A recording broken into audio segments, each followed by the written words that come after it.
Assalamualaikum warahmatullahi wabarakatuh. Perkenalkan, nama saya Bayu dari Fakultas Teknik. Di sini saya akan memaparkan mengenai jurnal yang telah saya buat dengan judul Perancangan Pengukuran Kinerja dengan Metode Bahan Scorecard Studi Kasus Balai Besar Keramik.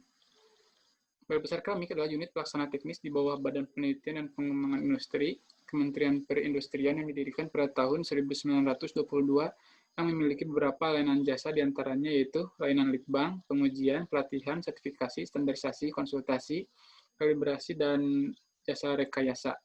Adapun permasalahan di Balai Besar Keramik yaitu kualitas pelayanan yang masih kurang memenuhi harapan pelanggan, peralatan pendukung untuk kegiatan layanan jasa teknis masih kurang, serta etos kerja pegawai yang masih rendah. Adapun tujuan dari penelitian ini yaitu membuat rancangan pengukuran kinerja yang akan diterapkan untuk perspektif keuangan, pelanggan, bisnis internal, dan pembelajaran secara penumbuhan. Adapun yang kedua yaitu mengetahui kinerja perusahaan dalam perspektif keuangan, pelanggan, bisnis internal, dan perspektif pembelajaran serta penumbuhan. Adapun yang ketiga yaitu mengusulkan inisiatif strategis yang dapat diterapkan pada perspektif keuangan, pelanggan, bisnis internal, serta perspektif pembelajaran dan pertumbuhan. Adapun tunjuk pustaka yang saya gunakan di sini yaitu mengenai kinerja, SWOT, dan bahan scorecard, di mana kinerja adalah tingkat capaian dari tujuan-tujuan organisasi dalam bentuk output kualitatif maupun kuantitatif sesuai yang diinginkan organisasi. Adapun SWOT yaitu bentuk analisis dengan faktor identifikasi seperti kekuatan, kelemahan, peluang, serta ancaman. Selanjutnya yaitu bahan scorecard adalah alat pengukuran kinerja yang dapat menerjemahkan visi, misi, dan strategi ke dalam aksi dengan memanfaatkan sekumpulan indikator finansial dan non-finansial yang terjalin dalam hubungan sebab akibat. Adapun selanjutnya yaitu rancangan dari pengukuran kinerja itu sendiri, di mana yang pertama dibuat peta strategi dari sasaran strategis yang dibuat sebelumnya dengan cara mengidentifikasi visi misi dari perusahaan Balai Besar Keramik.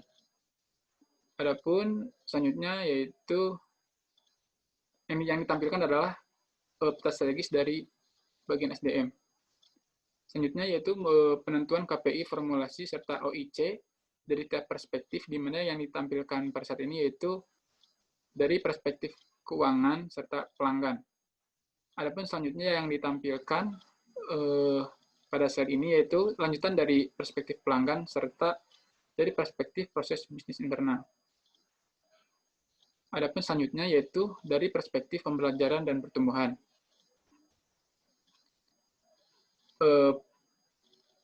Penilaian kinerja dari Balai Besar Keramik, jika dilihat dari perspektif keuangan Balai Besar Keramik, dari return of asset, ternyata pada tahun 2016 sampai tahun 2018, Balai Besar Keramik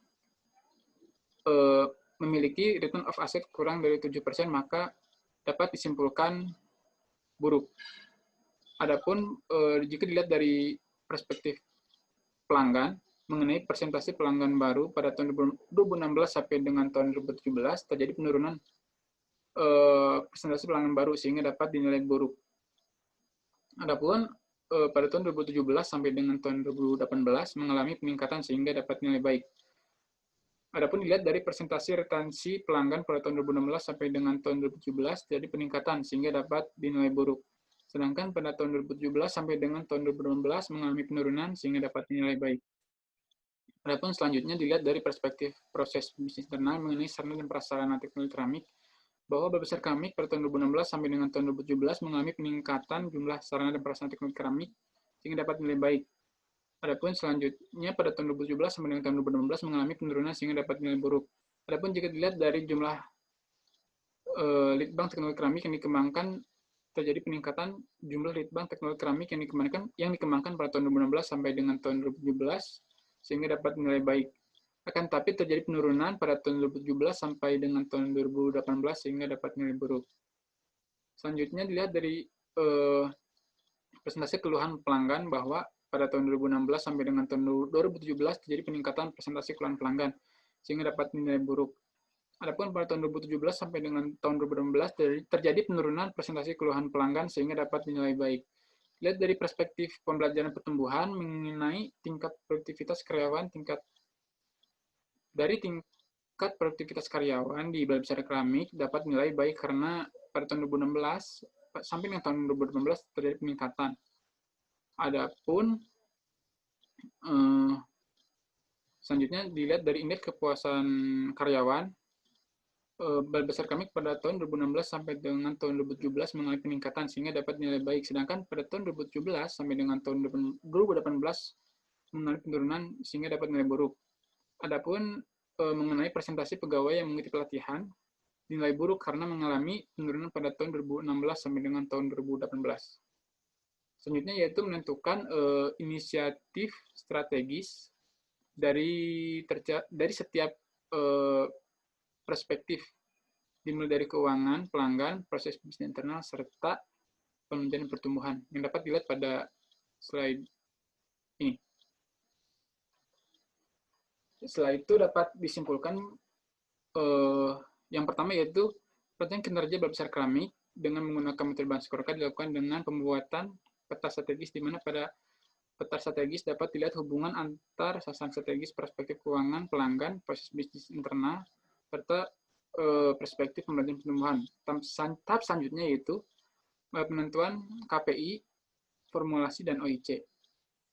Adapun dari yang kedua yaitu mengenai kinerja Balai Besar Keramik mulai dari yang telah dipaparkan sebelumnya, mulai dari perspektif keuangan, pelanggan, bisnis internal, serta dari perspektif pembelajaran pertumbuhan. Adapun inisiatif strategis yang ditentukan di sini yaitu untuk perspektif keuangan membuat laporan keuangan dengan perhatian keuntungan perusahaan. Untuk perspektif pelanggan yaitu memberikan harga khusus untuk pelanggan yang baru dalam menggunakan layanan jasa teknis dan memberikan potongan harga untuk pelanggan yang loyal menggunakan layanan jasa teknis.